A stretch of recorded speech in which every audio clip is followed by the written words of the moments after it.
Online learning के इस दौर में लेक्चर देखते समय स्टूडेंट्स को लगता है कि उन्हें सब कॉन्सेप्ट समझ में आ रहा है, हर एक चीज़ क्लियर है, लेकिन वीडियो बंद होते ही फिर से आप वहीं के वहीं रह जाते हैं। कोई बातें आपको आपके दिमाग में स्टोर नहीं मिलती हैं।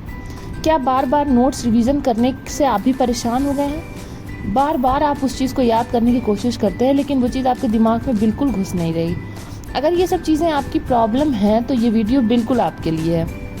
वीडियो को अंत तक देखें और अपना रिव्यू ज़रूर दें कि क्या ये टेक्निक इस्तेमाल करके आपकी कुछ मदद हुई, और कमेंट सेक्शन में ज़रूर हमें बताएं कि क्या ये टेक्निक्स आपके लिए इफ़ेक्टिव रही या नहीं रही।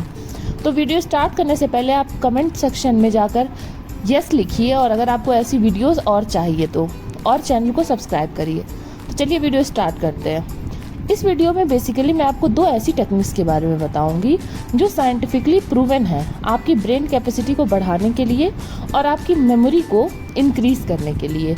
सबसे पहली टेक्निक का नाम है फेनमैन टेक्निक। इस टेक्निक में बेसिकली आपको क्या करना होता है, आप अपने जो भी कॉन्सेप्ट्स आप पढ़ रहे हैं, ठीक है, जो भी कॉन्सेप्ट आप रिकॉल कर रहे हैं, जो भी कॉन्सेप्ट आपको लर्न करना है, सबसे पहले आप उसे एक सादे पन्ने पर नोट करिए, बिल्कुल बोल्ड अक्षरों में, कि मुझे इस कॉन्सेप्ट को याद करना है, इस कॉन्सेप्ट को मुझे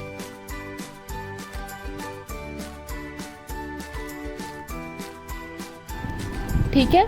तो इस हिसाब से सबसे पहला स्टेप आपका हो गया कि सबसे पहले आपको एक कॉन्सेप्ट को चूज़ करना है। आप अपने पूरे सिलेबस में से एक टॉपिक चुनिए जो टॉपिक आज आपको रेडी करना है। उसके बाद में आपको क्या करना है, एक ब्लैंक पेज लेकर उस पर उस टॉपिक को नोट कर लेना है।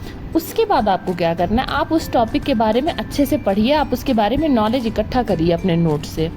उसके बाद में आपको उस टॉपिक के बारे में जो भी इम्पोर्टेंट बातें लगती हैं वो आप लिख लीजिए, या आपने ऑलरेडी नोट्स बनाया है उससे आप पढ़िए, ठीक है। उसके बाद आपको क्या करना है, आपको किसी एक 5 साल के बच्चे को, समझ लीजिए अगर आप पीएचडी कर रहे हैं तो ग्रेजुएशन के बच्चे को, अगर आप क्लास 10th में हैं तो क्लास 5th के बच्चे को, इस तरह से अपने से बहुत छोटे बच्चे को आपको वो कॉन्सेप्ट एक्सप्लेन करना है, ठीक है। अगर आप उस कॉन्सेप्ट को एक छोटे बच्चे के लेवल से या फिर अपने से बहुत जूनियर इंसान के लेवल पे जाकर समझा पाएंगे, जिसको उस चीज़ की कोई नॉलेज नहीं है, आपको ऐसे समझाना है कि सामने वाले को उस चीज़ की कोई नॉलेज नहीं है, फिर भी आपको कॉन्सेप्ट को क्लियर करना है। अगर आप इस तरह से उसे समझा पाते हैं, इसका मतलब आपका कॉन्सेप्ट बहुत क्लियर है, ठीक है।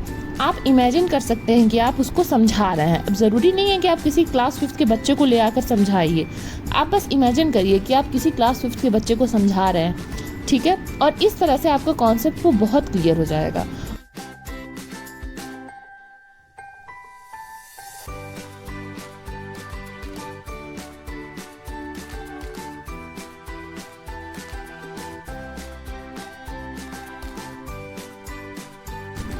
अब आते हैं सेकंड टेक्निक पे, जो है ब्लर्टिंग मेथड।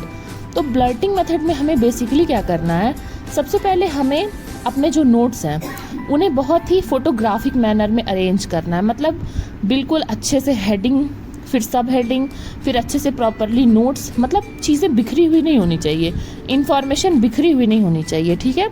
आपको इस तरह से, इसे हम फोटोग्राफिक मेमोरी डेवलप करना भी कहते हैं, ठीक है। तो आप एक कॉन्सेप्ट को जिसे आपने अच्छे से नोटबुक पर जो है लिख लिया, उसके बाद आप अपने ब्रेन में उसकी मेमोरी डेवलप करने की कोशिश कर रहे हैं। जैसे आप एक बार नोटबुक देखिए, फिर अपने दिमाग में उसे इमेजिन करने की कोशिश करिए।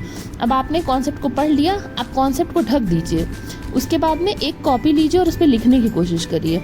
देखिए कि आपको कितनी चीज़ें याद रह गई, और जब आप फंस जाइए तो आप दोबारा से अपने ओरिजिनल सोर्स पे जा सकते हैं। लेकिन इस तरह से आप अपने ब्रेन को स्टिमुलेट करते हैं, उस स्पेसिफिक पेज को अपने दिमाग में आप विज़न करते हैं, ठीक है। इस तरह से वो पेज आपके दिमाग में बैठ जाता है।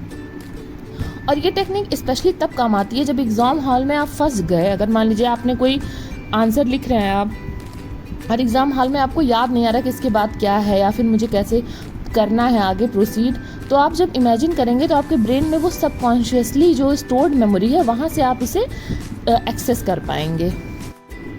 तो नेक्स्ट टाइम जब आप पढ़ने बैठिए तो इन दोनों टेक्निक्स का इस्तेमाल करिए और देखिए क्या आपका आउटपुट इंक्रीज़ हो रहा है, क्या चीज़ें आपको अच्छे से याद हो रही हैं, क्या चीज़ें आपको जल्दी याद हो रही हैं और ज़्यादा देर तक आपके दिमाग में रह रही हैं, ठीक है। तो ये टेक्निक आप इस्तेमाल करके मुझे ज़रूर बताइएगा कि कितनी हेल्पफुल हुई। तब तक के लिए पढ़ते रहिए, बढ़ते रहिए। Thank you.